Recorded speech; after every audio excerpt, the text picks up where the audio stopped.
जादू भरी दुनिया है।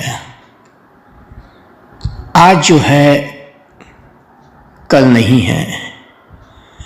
अब जो हुआ, विंबलडन का मैच खेला, जीता और फिर वो खत्म, जीत भी हो गई। स्टेफी ग्राफ ने भी विंबलडन जीता था और वनरोजोवा ने भी विंबलडन कल जीता। देख रहे थे तब तक तो मैच हो रहा था, प्रेजेंटेशन हो गया, फोटो खींच ली, अब उसका नाम भी दर्ज हो गया। अब वो क्या हो गया? पास्ट, भूत, वर्तमान से भूत हो गया। कितनी अनित्यता है जीवन में। हम हमारे दोस्त के साथ होटल गए थे, वहाँ पर हमारे दोस्त ने हमें एक बढ़िया सा आइसक्रीम खिलाया।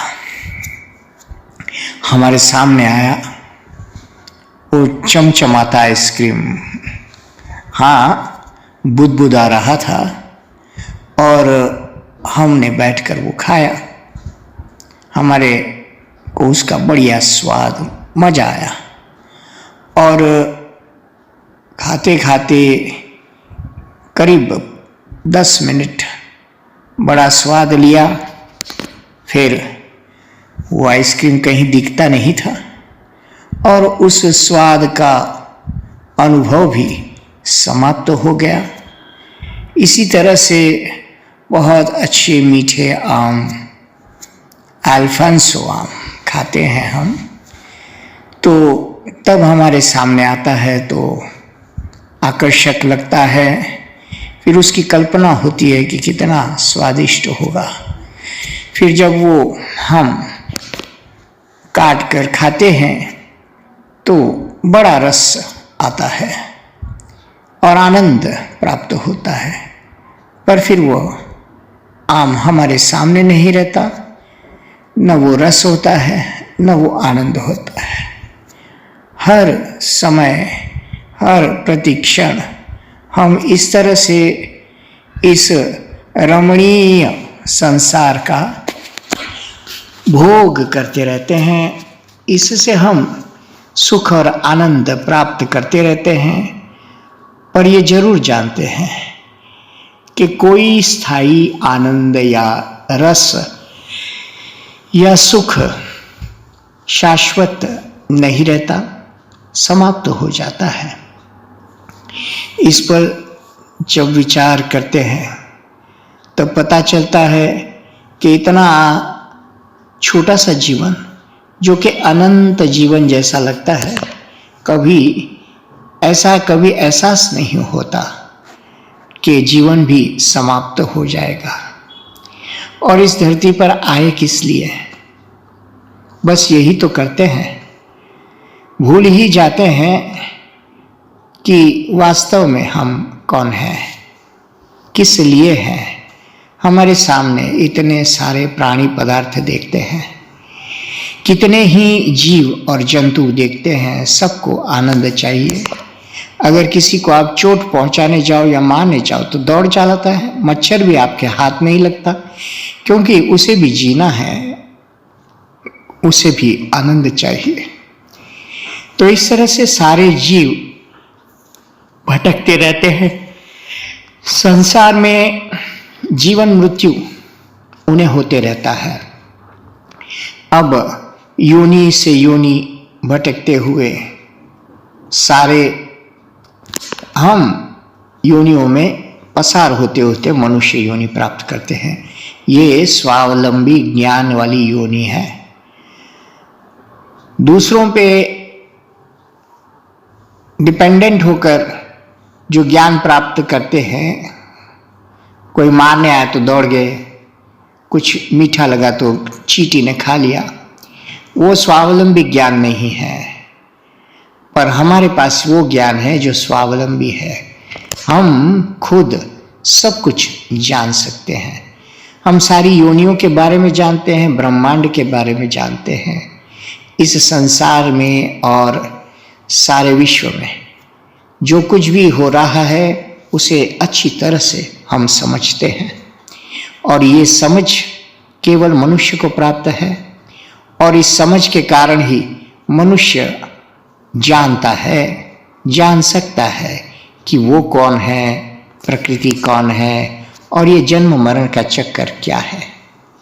अगर आप कहो कि एक ही जन्म है, तो इस एक ही जन्म में जीने के बाद कुछ लोग ये मानते हैं कि दफन हो जाएंगे, फिर एक दिव्य शरीर प्राप्त होगा, और फिर स्वर्ग और नरक में भोग भोगेंगे, जजमेंट डे होगा, और तब भी आपको ये जो एंजॉयमेंट है उसका ही लगा रहता है।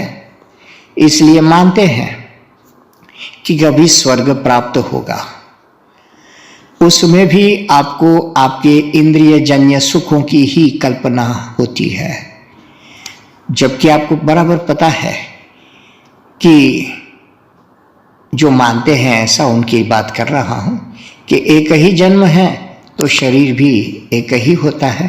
फिर दिव्य शरीर की कल्पना करते हो तो उस दिव्य शरीर में कौन सा आत्मा होता है, वो कौन सी चेतना होती है जिसके बल पर आप सुख या दुख भोगना चाहते हैं कि कल्पना करते हैं।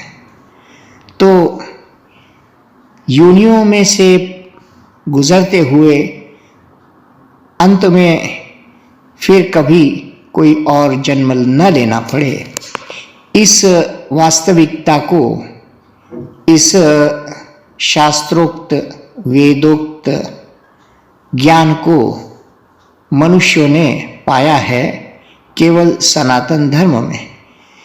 और बड़ा लॉजिकल भी है, क्योंकि अभी जैसे कहा कि अन्य योनियों में से घूमते हुए मनुष्य शरीर प्राप्त होता है, और इसी में आपको मोक्ष प्राप्त करने की पूरी क्षमता प्राप्त है, क्योंकि आपका ज्ञान स्वावलंबी है, आप निराधार नहीं हैं, आप केवल भोग भोगने के लिए नहीं जीते हैं पशु पक्षियों की तरह।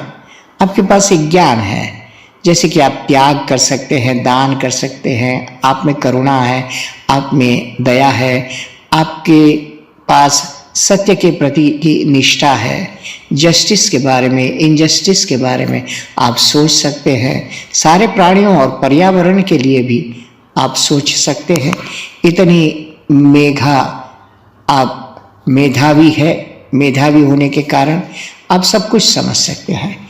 फिर भी ये बिलीव क्यों नहीं करते कि भाई अनंत योनियों में फिर भटकना नहीं है, और इसी जन्म में मोक्ष प्राप्त करना है।